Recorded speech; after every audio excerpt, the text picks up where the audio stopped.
Olá pessoal, tudo bem com vocês? Eu sou o professor Sérgio e a aula de hoje, a aula 34 do curso de farmacologia, nós falaremos sobre os antifúngicos. Então o que é que nós veremos na aula de hoje? Iremos ver a classificação dos fungos, também como os fungos causam doença, com a patogenia dos fungos, os tipos de infecções fúngicas, como são classificados os antifúngicos e os mecanismos de ação dos principais antifúngicos, que nós podemos dividir em 5 categorias. Aqueles que agem na síntese de ácidos nucleicos, que agem na mitose da célula fúngica, os que agem na síntese do ergosterol, também aqueles que agem na estabilidade da membrana plasmática do fungo e, finalmente, os que agem na síntese da parede celular. Os fungos são células eucarióticas sem mobilidade. No princípio, quando os fungos foram descobertos, acreditava-se que era uma espécie de bactéria, mas, por apresentarem a membrana nuclear, descartou-se essa possibilidade. Também os fungos foram confundidos com vegetais, em virtude das suas características morfológicas. Eram vegetais microscópicos, acreditava-se. Mas, em virtude de não realizarem fotossíntese, também foi descartada essa possibilidade. Então, duas características importantes dos fungos é que elas são células eucarióticas, não apresentam mobilidade, como algumas bactérias e protozoários apresentam, e não realizam fotossíntese. Hoje, sabe-se que existem milhares de espécies de fungos. Foi catalogado atualmente o número que se acredita existir de espécies fúngicas são em torno de 200 mil espécies. Entretanto, a minoria causa doença. Cerca de 50 podem causar doença no ser humano. Como são classificados os fungos? Os fungos podem ser classificados aí em 4 categorias. Podem ser chamadas de leveduras, que são fungos em forma circular ou cilíndrica. Essa classificação é basicamente, leva em consideração a morfologia dos fungos. Segunda categoria são os fungos semelhantes às leveduras, ou seja, eles apresentam uma estrutura arredondada, cilíndrica, circular. Entretanto, eles produzem uma estrutura similar a micélio. Nós veremos aí que o micélio são ramificações dos fungos. Um exemplo de um fungo semelhante à levedura é a Candida albicans. Terceira categoria são os fungos filamentosos verdadeiros, aqueles que produzem micélio verdadeiro. Um exemplo é o Aspergillus fumigatus. E a quarta categoria são os fungos dimórficos, que eles podem crescer como levedura, mas uma parte dele pode crescer como fungos filamentosos. Um exemplo desses fungos dimórficos é o Histoplasma capsulatum. E eu trouxe aí para vocês exatamente um fungo dimórfico. Então, aqui nós podemos ver uma parte do fungo apresenta um crescimento leveduriforme, com essas estruturas circulares, e outra parte um crescimento filamentoso, com essas hifas, crescimento mais alongado. Então, é um fungo dimórfico. Então, como é que o fungo causa doença? Inicialmente, o fungo precisa aderir a uma superfície. E nós vamos ver adiante nessa aula que um dos locais prediletos de crescimento de fungo são as próteses. Então, o primeiro passo para o desenvolvimento de doença por fungo é a sua adesão. Ele precisa encontrar uma superfície onde ele possa aderir. O próximo passo é a colonização dessa superfície. Ele vai se multiplicar. Alguns fungos param por aí e causam doença simplesmente aderindo e colonizando a superfície. São os fungos que causam micoses superficiais. Entretanto, outros fungos causam doença apenas invadindo tecidos mais profundos. E aí prosseguimos na patogenia com a invasão desses tecidos mais profundos. e outros ainda causam doença ao atingir a circulação sistêmica e serem levados a outros tecidos e outros órgãos, causando aí as micoses sistêmicas. Então, só recapitulando, eles causam adesão e se colonizam, se multiplicam nessa superfície. Alguns podem aderir, alguns podem penetrar em tecidos mais profundos e uns poucos podem atingir a circulação sistêmica. Então, as infecções fúngicas podem ser classificadas, baseado nessa patogenia, em micoses superficiais. São aquelas micoses que atingem as camadas superficiais da pele, ou seja, a epiderme. As micoses elas podem ser cutâneas, quando elas, além de atingirem a pele, também acometem pelos e unhas. Subcutânea, quando atingem as camadas mais profundas da derme, atingindo inclusive a hipoderme, o tecido subcutâneo, podendo também chegar a atingir ossos. As micoses sistêmicas são aquelas que ocorrem quando há disseminação do fungo pela corrente sanguínea, e as micoses podem ser também oportunistas quando elas ocorrem em virtude de uma imunossupressão. Então, o paciente teve uma queda no sistema imunológico, nas defesas imunológicas, e o fungo consegue causar doença apenas nessa condição. Então, nós temos aqui as camadas da pele, só para enfatizar os tipos de micoses. Então, as micoses superficiais atingem apenas a epiderme, as camadas superficiais da pele. Micose cutânea, além de atingir a camada superficial da pele, além de atingir a epiderme, também acomete os pelos, como nós podemos ver aqui. Micose subcutânea atinge a epiderme, camada abaixo, aliás, a derme, a camada abaixo da epiderme, podendo em alguns casos atingir também a hipoderme. Micoses sistêmicas são aquelas que atingem os vasos sanguíneos e, portanto, são levadas a outros tecidos e outros órgãos, e as oportunistas são aquelas que causam a doença depois que há uma imunossupressão. Então, nós temos aqui exemplos de micoses superficiais. Uma delas é a dermatomicose, as tinhas, que podem ser causadas por tricófitos, microsporos, epidermófitos. Nós podemos ver aqui a micose, né, na superfície da pele. Outra micose superficial também bastante comum é a candidíase. Nós podemos ver a cândida aqui na mucosa oral, candidíase superficial, porque a candidíase também pode ser uma micose sistêmica, como nós podemos ver nessa imagem aqui, uma cândida colonizando e causando doença aí no trato gastrointestinal como um todo. No Reino Unido, essa é a doença fúngica mais comum, mas em outras partes do mundo ela também divide espaço com outras micoses, como a blastomicose, histoplasmose, coccidiomicose e paracoccidiomicose. Então, quais são os pacientes mais susceptíveis às infecções fúngicas?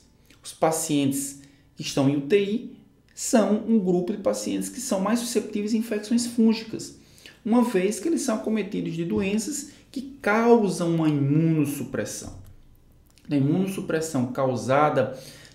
imunossupressão encontrada em pacientes imunossuprimidos de UTIs, eles são um fator predisponente às infecções fúngicas. Também pacientes que estão fazendo uso de quimioterápicos ou pacientes transplantados, também são pacientes imunossuprimidos, consequentemente são mais susceptíveis a infecções fúngicas. Também um outro fator predisponente é o uso disseminado de antibióticos de amplo espectro. Então, nós sabemos que as bactérias que colonizam a flora normal, elas são protetoras, então elas dificultam a infecção por fungos. Se houver uso indiscriminado, uso disseminado de antibióticos de amplo espectro, a flora vai ser destruída, favorecendo assim a adesão e a colonização de fungos. E como eu já havia adiantado, também o uso de próteses. As próteses surgem como um local ideal para adesão do fungo. Então, esses fatores são fatores predisponentes para as infecções fúngicas. Quais as características de um antifúngico ideal? Então, o antifúngico ideal precisa ter um amplo espectro de ação, uma vez que ele seria um único antifúngico para diversas espécies de fungos. Então, esse seria ideal. Idealmente, ele teria que ter essa característica. Infelizmente, os antifúngicos eles têm um espectro limitado de ação. Uma outra característica do antifúngico ideal é uma excelente penetração no líquido cefalorraquidiano, na urina e no osso, que são locais de difícil acesso. Então, quando há uma micose nesses tecidos, o tratamento é bem complicado. Então, um antifúngico ideal seria aquele que conseguisse penetrar em concentrações excelentes nesses locais. Também, o antifúngico ideal precisa ter uma baixa toxicidade farmacológica, também muito difícil de encontrar nos antifúngicos atuais. E, finalmente, o antifúngico ideal precisa ter, como característica, múltiplas vias de administração.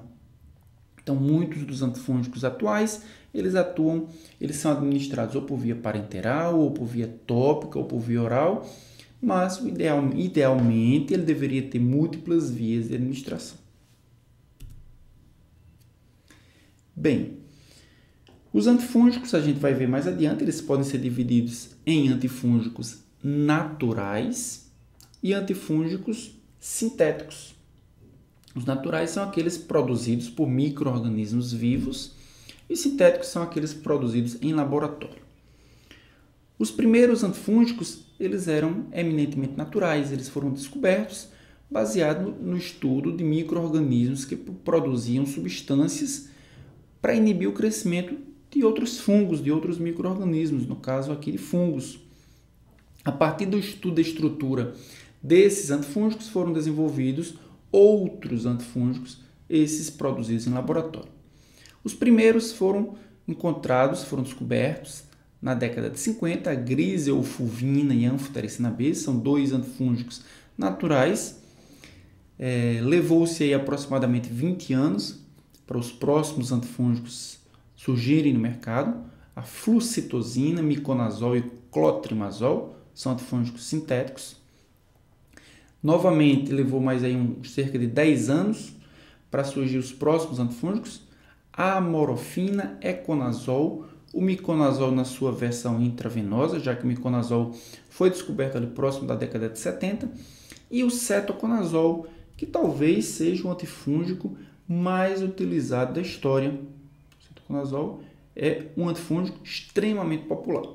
Ali próximo no ano 2000 surgiu ainda a naftifina e o fluconazol, que é um antifúngico que está substituindo aí em muitos momentos, em muitas indicações, o cetoconazol. Após os anos 2000, surgiram aí a terbinafina e o itraconazol, que foram os últimos antifúngicos lançados no mercado. Nós temos ainda em fases de pesquisa clínica a caspofungina, o voriconazol e mais recentemente o posaconazol e o ravoconazol, que são todos azóis. Então, como eu já havia adiantado, os agentes antifúngicos podem ser naturais. Nós temos aqui a anfotericina, a griseofulvina e as equinocandinas. E os agentes antifúngicos sintéticos, como exemplo, nós temos os azóis, o cetoconazol, o fluconazol, o miconazol, todos são agentes antifúngicos sintéticos. E para finalizarmos a primeira parte da aula de antifúngicos, veremos os alvos moleculares dos agentes antifúngicos. Primeiramente, vamos conhecer a célula fúngica. Então, esse desenho aqui representa uma célula fúngica. Como eu já havia falado para vocês, a célula fúngica possui uma carioteca, separando o citoplasma do núcleo, e a célula fúngica apresenta ainda duas estruturas características, uma delas a membrana plasmática e a outra a parede celular. Membrana plasmática, como todas as membranas plasmáticas das células vivas, elas servem para permear ou para dirigir o que entra e o que sai da nossa célula. E a parede celular da célula fúngica, ela tem por função garantir as trocas hidroeletrolíticas e garantir que a célula fúngica vai resistir às variações de pressão osmótica quando houver mudança de ambiente. Os antifúngicos vão agir basicamente nessas 5 estruturas, nesses cinco alvos moleculares.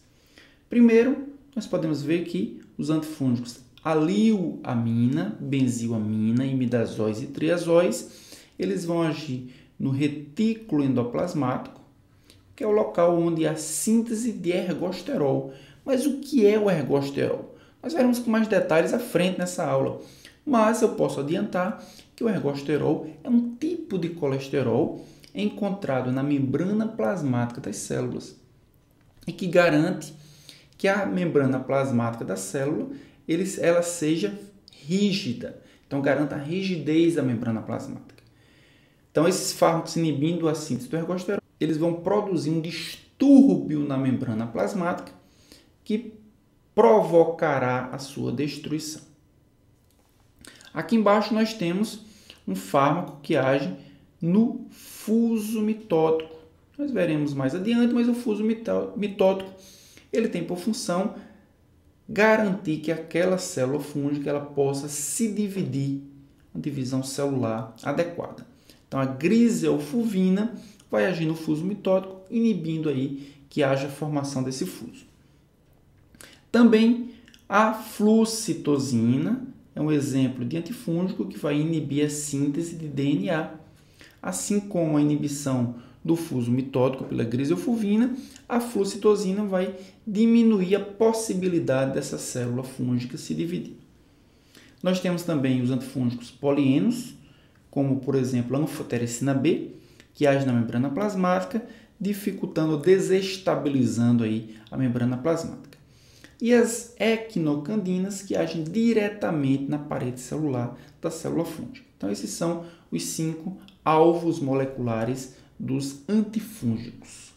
Então, nós chegamos aqui ao final dessa primeira parte da aula da farmacologia dos antifúngicos. Não percam a próxima parte dessa aula, onde nós iniciaremos a discussão sobre os inibidores da síntese de ácidos nucleicos.